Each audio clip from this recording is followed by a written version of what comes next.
ஆதியாகமம் 17ஆம் அதிகாரம். ஆபிராம் 99 வயதான போது கர்த்தர் ஆபிரகாமுக்கு தரிசனமாகி, நான் சர்வ வல்லமையுள்ள தேவன், நீ எனக்கு முன்பாக நடந்து கொண்டு உத்தமனாயிரு, நான் உனக்கும் எனக்கும் நடுவாக என் உடன்படிக்கை ஏற்படுத்தி உன்னை மிகவும் திரளாய் பெருக பண்ணுவேன் என்றார். அப்பொழுது ஆபிராம் முகம் குப்புற விழுந்து வணங்கினான். தேவன் அவனோடு பேசி, நான் உன்னோடு பண்ணுகிற என் உடன்படிக்கை என்னவென்றால், நீ திரளான ஜாதிகளுக்கு தகப்பனாவாய். இனி உன் பேர் ஆபிராம் எனப்படாமல் நான் உன்னை திரளான ஜாதிகளுக்கு தகப்பனாக ஏற்படுத்தினபடியால் உன் பேர் ஆபிரகாம் எனப்படும். உன்னை மிகவும் அதிகமாய் பலுக பண்ணி உன்னிலே ஜாதிகளை உண்டாக்குவேன். உன்னிடத்திலிருந்து ராஜாக்கள் தோன்றுவார்கள். உனக்கும் உனக்கு பின்வரும் உன் சந்ததிக்கும் நான் தேவனாயிருக்கும்படி எனக்கும் உனக்கும் உனக்கு பின் தலைமுறை தலைமுறையாக வரும் சந்ததிக்கும் நடுவே என் உடன்படிக்கையை நித்திய உடன்படிக்கையாக ஸ்தாபிப்பேன்.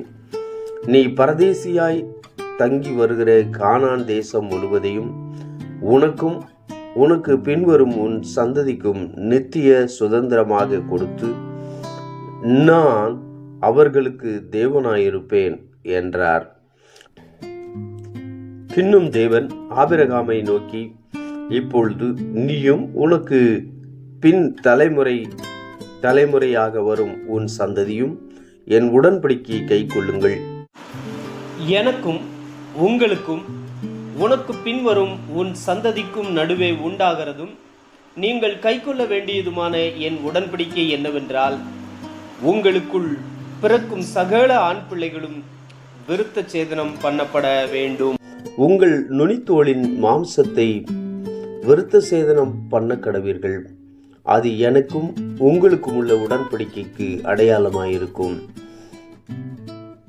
உங்களில் தலைமுறை தலைமுறையாக பிறக்கும் ஆண் பிள்ளைகள் எல்லாம்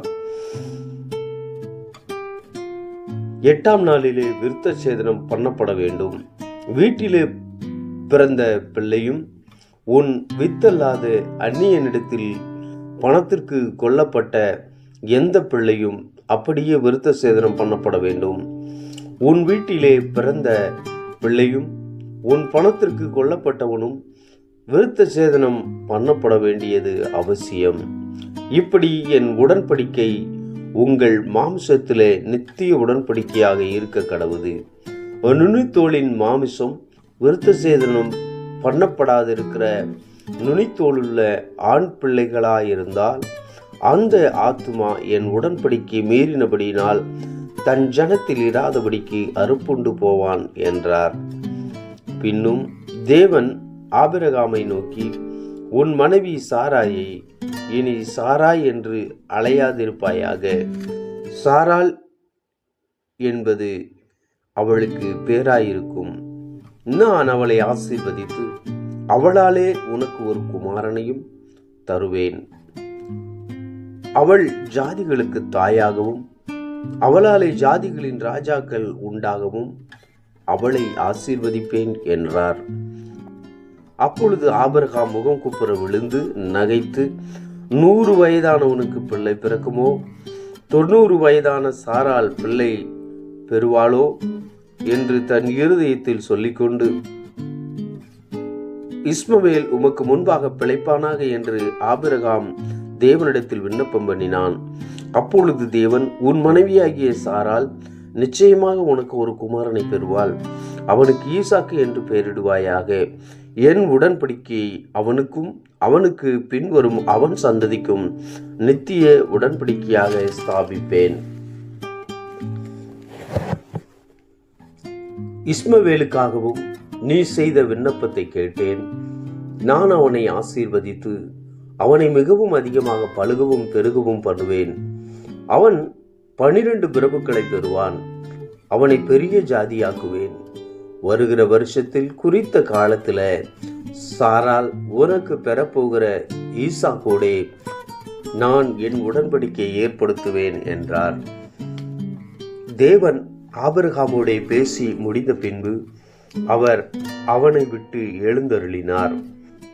அப்பொழுது ஆபிரகாம் தன் குமாரனாகிய இஸ்மவேலையும் தன் வீட்டிலே பிறந்த யாவரையும் தான் பணத்திற்கு கொண்ட அனைவருமாகிய தன் வீட்டில் உள்ள ஆண் பிள்ளைகள் எல்லாரையும் சேர்த்து தேவன் தனக்கு சொன்னபடி அவர்கள் நுனித்தோலின் மாமிசத்தை அந்த நாளில் தானே விருத்த சேதனம் பண்ணினான். ஆபிரகாமுடைய நுனித்தோல் மாம்சம் விருத்த சேதனம் பண்ணப்படும் போது அவன் 99 வயதாயிருந்தான். அவனுடைய குமாரன் இஸ்மவேலுடைய நுனித்தோலின் மாம்சம் விருத்த சேதனம் பண்ணப்படும் போது அவன் 13 வயதாயிருந்தான். ஒரே நாளில் ஆபிரகாமும் அவன் குமாரன் இஸ்மவேலும் விருத்த சேதனம் பண்ணப்பட்டார்கள். வீட்டிலே பிறந்தவர்களும் அந்நியரிடத்தில் பணத்திற்காக கொல்லப்பட்டவர்களுமாகிய அவன் வீட்டு மனுஷர்கள் எல்லாரும் அவனுடனே கூட விருத்த சேதனம் பண்ணப்பட்டார்கள். ஆமேன்.